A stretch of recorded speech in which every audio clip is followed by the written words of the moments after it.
Chapter 10 Terrain 1.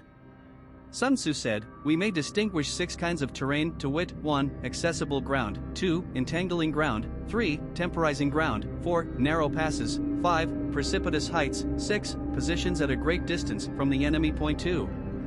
Ground which can be freely traversed by both sides is called accessible. Point 3. With regard to ground of this nature, be before the enemy in occupying the raised and sunny spots and carefully guard your line of supplies.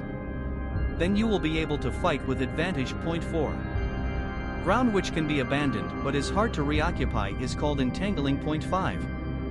From a position of this sort, if the enemy is unprepared, you may sally forth and defeat him. But if the enemy is prepared for your coming and you fail to defeat him, then, return being impossible, disaster will ensue. Point 6. When the position is such that neither side will gain by making the first move, it is called temporizing ground. Point 7. In a position of this sort, even though the enemy should offer us an attractive bait, it will be advisable not to stir forth, but rather to retreat, thus enticing the enemy in his turn. Then, when part of his army has come out, we may deliver our attack with advantage. Point 8. With regard to narrow passes, if you can occupy them first, let them be strongly garrisoned and await the advent of the enemy. Point 9.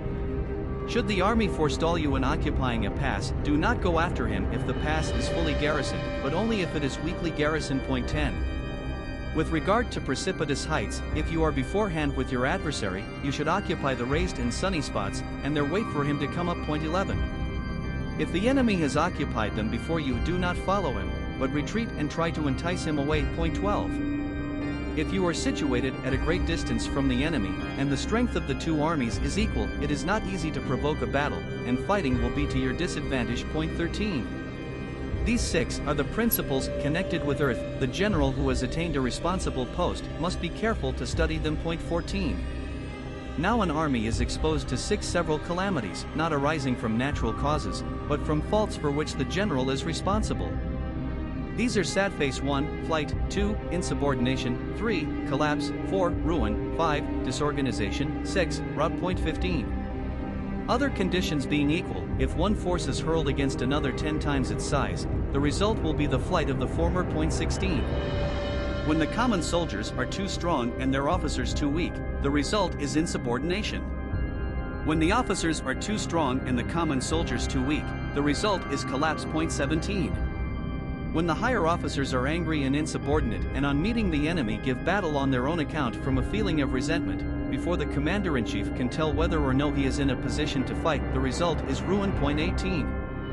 When the general is weak and without authority, when his orders are not clear and distinct, when there are no fixed duties assigned to officers and men and the ranks are formed in a slovenly haphazard manner, the result is utter disorganization. Point 19. When a general, unable to estimate the enemy's strength, allows an inferior force to engage a larger one, or hurls a weak detachment against a powerful one and neglects to place picked soldiers in the front rank, the result must be rout. Point 20. These are 6 ways of courting defeat, which must be carefully noted by the general who has attained a responsible post. Point 21. The natural formation of the country is the soldier's best ally, but a power of estimating the adversary, of controlling the forces of victory, and of shrewdly calculating difficulties, dangers and distances constitutes the test of a great general. Point 22. He who knows these things, and in fighting puts his knowledge into practice, will win his battles. He who knows them not, nor practices them, will surely be defeated. Point 23. If fighting is sure to result in victory, then you must fight, even though the ruler forbid it. If fighting will not result in victory, then you must not fight, even at the ruler's bidding. Point 24. The general who advances without coveting fame and retreats without fearing disgrace, whose only thought is to protect his country and do good service for his sovereign, is the jewel of the kingdom. Point 25.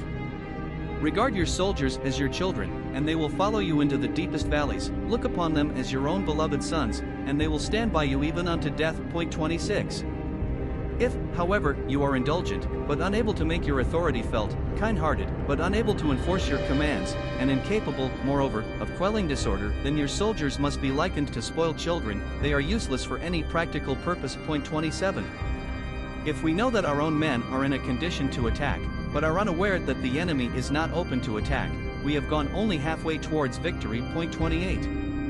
If we know that the enemy is open to attack, but are unaware that our own men are not in a condition to attack, we have gone only halfway towards victory. Point 29.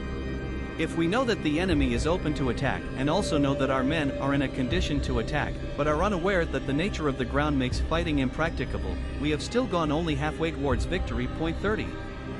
Hence the experienced soldier, once in motion, is never bewildered. Once he has broken camp, he is never at a loss. Point 31. Hence the saying, if you know the enemy and know yourself, your victory will not stand in doubt. If you know heaven and know earth, you may make your victory complete.